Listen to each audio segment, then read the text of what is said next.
There have been at least 150 homicides this year investigated by LMPD, and another 400 people have survived shootings. WDRB's Darby Bean joins us now, looking at how this violence is impacting the entire community. Darby.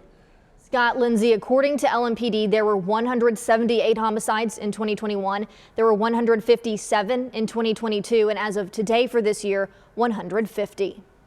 Another year in Louisville with triple-digit homicides. Although a slight decrease from this time last year, families say this is still far too many. Louisville, we need to come together, man. It's disheartening. It hurts every year. The Gwynns lost their son Christian in a 2019 homicide. A year and a half later, their daughter Victoria was shot at Ballard Park. She lived, but her friend was killed. They may have survived the horrific ordeal, but a part of them died that day they was hurt and wounded. According to LMPD, homicides increased from 89 in 2019 to 168 in 2020. Ever since, they've continued to remain in the triple digits. Because I think the more the community hears the collective trauma that families have had to endure and suffer, maybe that motivates others from walking away from violence, resolving conflict, or telling us what happened.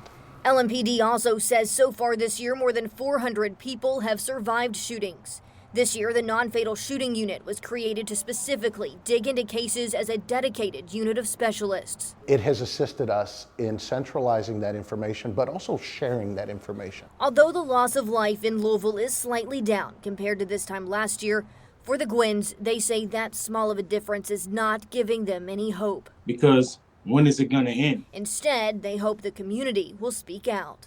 The community needs to step up, do their part, so we can complete the connection, complete the chain. And looking ahead to 2024.